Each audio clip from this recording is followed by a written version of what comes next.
Hey guys, welcome to another Star Wars book review where it's my goal to look at the Star Wars Legends material for the very first time and discuss it here on the channel. Last time we looked at the final novel in the old Del Rey era, Lando Calrissian in the Star Cave of Thombaca, and now we're moving forward into a brand new era for Star Wars, starting with Heir to the Empire. Heir to the Empire was written by Timothy Zahn and was released in 1991 and picks up the story 5 years after the events of the original trilogy. Darth Vader and the Emperor are long dead, Luke is now a full-fledged Jedi, and a new republic has risen. But all is not perfect in a galaxy far, far away as politicians fight and bicker amongst each other for what is right for this new form of government, all while in the unknown regions a mysterious force, a remnant of the Empire, is out to seek and destroy the fledgling Republic. Guys, it's a complete understatement to say that I was really looking forward to this book because it is a beloved Star Wars book, if not the most beloved Star Wars book of all time, and that is the entire reason why I started doing these Star Wars book reviews, to finally get to this book.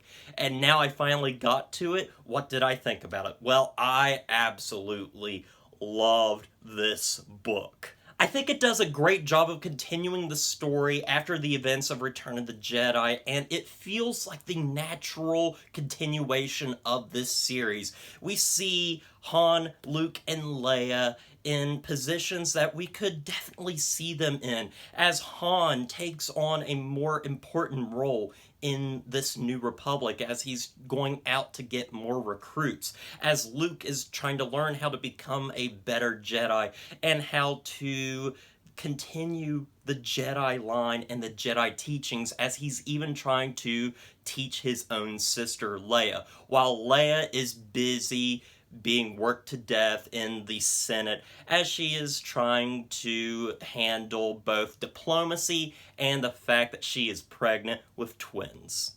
I think Zahn does a really good job of showing where our characters are at the beginning of this book and seeing them change throughout this, and I think Zahn also does a really good job of writing the Star Wars characters and making them feel like the characters from the movies, and that was a problem that I had specifically with L. Neil Smith when it came to the character of Lando, that Lando in his books never really felt like the Lando of the movies, but here I can picture Mark Hamill, Carrie Fisher, and Harrison Ford reading these lines. They feel like the characters that we know and love, and that was really what made this book special and made it feel like a full-fledged sequel to the original trilogy, which I really, really enjoyed.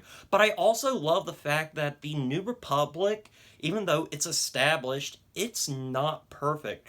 There are a lot of people that, think they know what is right for the New Republic, and also think that certain people in the Senate are not doing their job properly. And I thought that was really interesting as we delved more into the political issues of creating a new form of government that hasn't existed for about, 19 or more years. So I thought that was really cool, and I thought Zahn did a great job of setting that up. But I also really liked how he was able to set up new characters for this new book series, and I thought they were absolutely fantastic. I'm going to start off with, of course, the big one, Grand Admiral Thrawn, who is definitely the star of this book and the best character of this book entirely. I mean, I absolutely love this character. He's definitely sort of like Napoleon in a lot of ways. He's very calculating, he's very cold,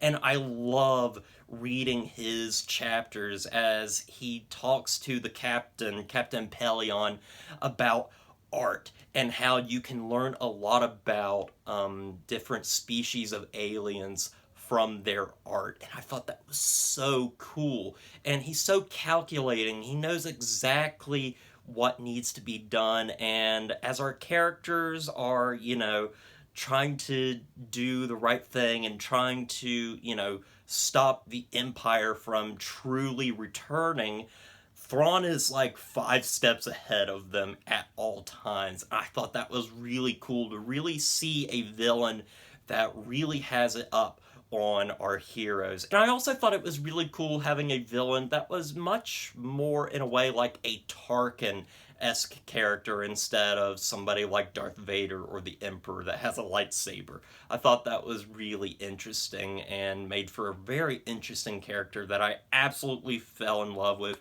from page 1. Other characters that I absolutely love and really enjoyed were Mara Jade as well. This is her first introduction, and at first I wasn't really impressed with how her character was introduced, but once she gets introduced to Luke Skywalker and we start to learn more about her, I thought it was really intriguing, and I began to really love this character as we also get to see her banter back and forth between Luke as she wants to kill Luke because of, something going on in her past, that she was originally the Emperor's right hand. And I thought that was really interesting as we kind of place her in moments in the original trilogy, especially in Return of the Jedi, that she was kind of always there in the background. I like her banter between Luke, and I think she's just such a spicy and very interesting character that I can't wait to see continue.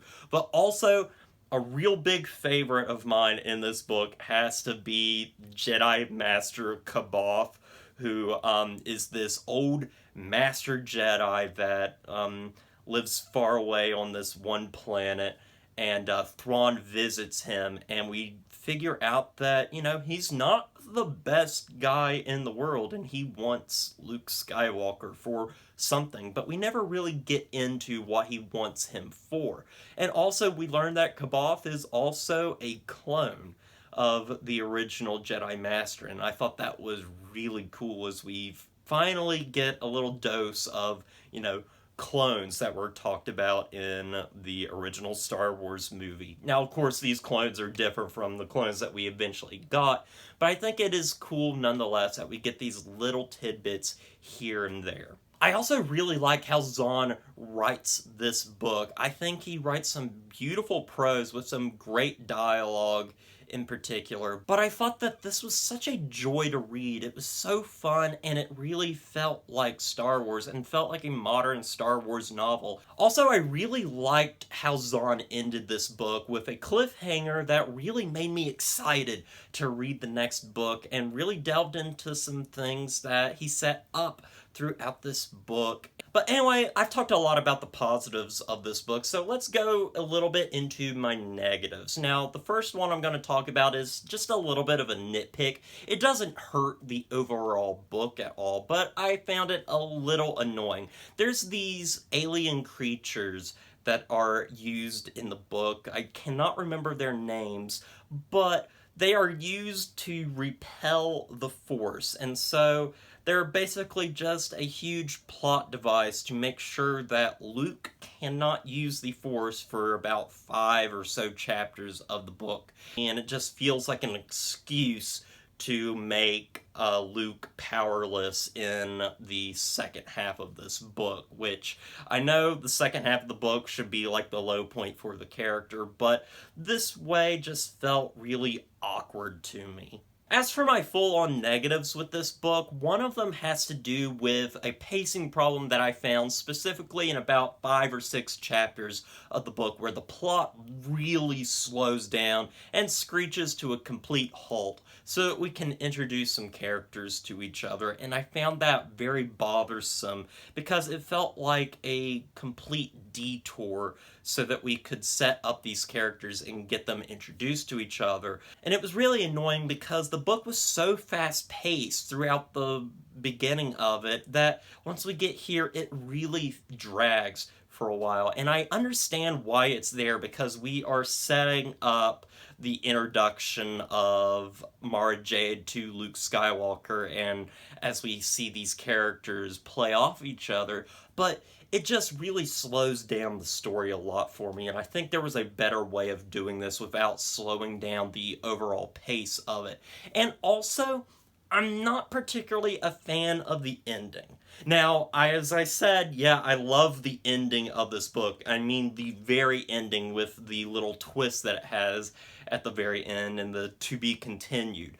But as for the actual climax of the book, I found it very lackluster. It just felt anticlimactic to me and really wasn't the ending that was promised as we were reading the rest of the book, because there's a lot of stuff set up in this book that doesn't really have any payoff. Now, I understand that this is actually part one of a 3-book series, and so a lot of the stuff that is set up in this book is really going to be carried over into the next 2 books. But I was hoping for something a little bigger, but maybe that's just me wanting something that I didn't get. But overall, that was really my criticism with the ending overall. And that's really all my criticisms with this book, because overall, I love this book, and I completely understand why it is absolutely beloved. I loved its character work. I loved seeing the characters and where they are at this point in their lives. I thought it did a great job of continuing the story from Return of the Jedi in a natural way that felt like it really could be the sequel to Star Wars. But it has some flub-ups along the way with some little nitpicks that I have with those little creatures that repel the Force and, you know, some things to do with pacing. But overall, I think Zahn created a really, really good book that is definitely up there as one of the best Star Wars books of all time. I absolutely loved this, and I cannot wait to see how he concludes it in the next 2 books. But with all that said, I'm going to give Heir to the Empire an 8 out of 10. Well, guys, I want to thank you for watching this review. I hope you enjoyed it. I would definitely recommend Heir to the Empire. In fact, anybody that is a Star Wars fan has to read this book. And if you haven't, I really, really suggest that you sit down and read it, because it was absolutely just a blast to read. And maybe my little nitpicks and problems with it won't be problems for you, so really check this out. But as for me, for right now, I think I'm going to step back from reading Star Wars books for a while and just take a little bit of a break. I've read about 11 Star Wars books at this point, and I'm getting a little burnt out, so I'm going to be continuing doing book reviews for other stuff that I'm really interested in. I've got a book that I'm reading right now that I'm interested in reviewing, as well as the entire series. But look forward to more book reviews coming soon, and once I'm out of this, slump of not reading Star Wars, I will get back into it and finish this amazing trilogy and continue on from there. But thank you guys for watching, and as always, don't forget to like, comment, and subscribe to the channel, and I'll see you guys in the next review.